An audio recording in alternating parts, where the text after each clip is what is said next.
आज के इस वीडियो में हम चर्चा करने वाले हैं सूचना लेखन पर। तो चलिए जानकारी करते हैं सूचना लेखन की। बहुत ही कम शब्दों में जानकारी जो दी जाती है सूचना लेखन के अंतर्गत आती है। कोई महत्वपूर्ण जानकारी हमको देनी है तो हम सूचना लेखन द्वारा देते हैं। कम शब्दों में औपचारिक शैली में लिखी गई संक्षिप्त जानकारी को हम सूचना लेखन कहते हैं। बच्चों, आपने देखा होगा कि विद्यालय में या किसी कार्यालय में या आपकी कॉलोनी कभी कभी उनको कोई सूचना देनी होती है तो वो सूचना बोर्ड, नोटिस बोर्ड का उपयोग करते हैं और सूचना लिखते हैं।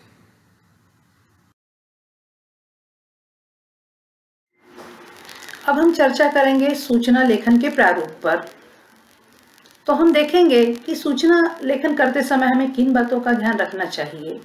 तो सबसे पहले ध्यान रखने वाली बात यह है कि सूचना का लेखन सरल भाषा में होना चाहिए। उसकी भाषा बिल्कुल भी कठिन क्लिष्ट ना हो। सबसे पहले केंद्र में संस्था का नाम लिखे। जो संस्था सूचना देना चाहती है उसका नाम लिखा होना चाहिए। उसके नीचे सूचना लिखा जाना चाहिए। सूचना के नीचे जिस विषय से संबंधित सूचना देनी है वह विषय लिखें। बच्चों, ये बहुत ही जरूरी बात है कि आप सूचना देना चाहते हैं तो क्या विषय है, तो उस विषय का उल्लेख भी अवश्य ही होना चाहिए। दिनांक और समय, सूचना में ये बहुत ही महत्वपूर्ण पहलू हैं। उसमें दिनांक और समय का उल्लेख होना ही चाहिए कि सूचना दे रहे हैं तो किस तारीख की है, किस समय की है, वो उसका बराबर उल्लेख हो। सूचना देने वाले का पद लिखिए। जैसे कि अगर विद्यालय से कोई सूचना दी जा रही है तो प्रधानाध्यापक द्वारा दी जा रही होगी तो उनका पद लिखना आवश्यक है। इसी तरह से अगर किसी सोसाइटी के कॉलोनी की कोई सूचना है तो वो उसके अध्यक्ष ने दी है, सचिव ने दी है, किसने दी है, उनका पद लिखना भी जरूरी है। साथ ही अंत में यदि आवश्यक हो तो सूचना देने वाले का पता या दूरभाष लिखें। सूचना में वैसे तो आवश्यकता नहीं होती पता या मोबाइल नंबर देने की, लेकिन अगर आपको लगता है कि वहां देना ये जरूरी है तो आप दे सकते हैं। सूचना 25 से 30 शब्दों में लिखें। सूचना बेटा बहुत ज्यादा बड़ी नहीं होनी चाहिए, बहुत ही कम शब्दों में हो तो 25 से 30 शब्दों में ही उसका आप उल्लेख करें और उसमें ही सूचना को लिखें। अब हम उदाहरण के तौर पर बच्चों एक सूचना फलक देख लेते हैं। आपके स्क्रीन पर है, ये सूचना प्रधानाचार्य द्वारा दी गई है, जिसमें जैसे कि मैंने आपको पहले बताया था कि संस्था का नाम हो तो सरदार पटेल विद्यालय। विद्यालय में अनुशासन एवं सफाई की समस्याओं पर छात्र परिषद की बैठक आज मध्यावकाश में प्रधानाचार्य के कार्यालय में होगी। छात्र परिषद के सभी सदस्य उपस्थित हों। प्रधानाचार्य 7 दिसंबर 2009। देखा बच्चों, कितने कम शब्दों में पद का भी उल्लेख किया है, तारीख भी दी गई है और यहाँ पे लिखा गया है कि छात्र परिषद की बैठक आज मध्यावकाश में, मतलब समय भी बताया गया है। तो इस तरह से इस सूचना में सभी जो चीजें आवश्यक हैं वो सभी आई हैं और 2 से 3 लाइनों में उन्होंने अपनी सभी बातें कह भी दी हैं।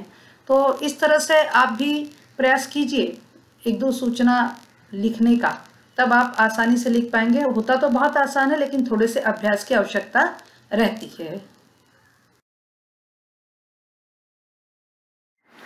चलिए बच्चों, अब हम देखते हैं एक दूसरा उदाहरण।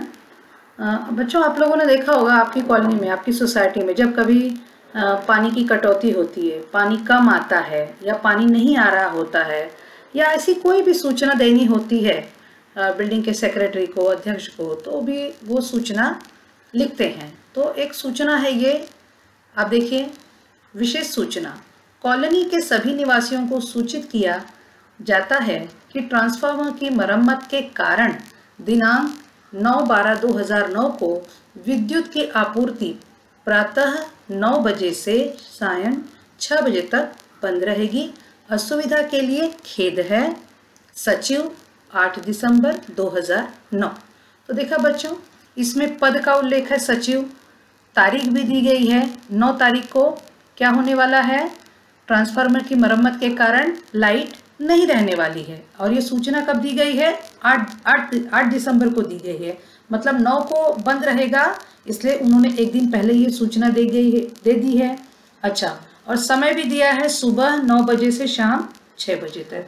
तो आपको मैंने पहले ही बताया है बच्चों कि आप सूचना लेखन के अंतर्गत 2 से 3 लाइनों में अपनी बात कहिए, समय का ध्यान रखिए, स्थान का ध्यान रखिए और पद का उल्लेख भी उसमें अवश्य कीजिए। तो आपको समझने के लिए ये 2 उदाहरण मैंने उसमें दिए हैं, आप इसको देखें, पढ़ें और खुद भी इस तरह के सूचना लेखन का अभ्यास करें। तो बच्चों, आज आपने सूचना लेखन पर जानकारी प्राप्त कर ली है। आप अधिक से अधिक इस वीडियो को लाइक करें, सब्सक्राइब करें। धन्यवाद।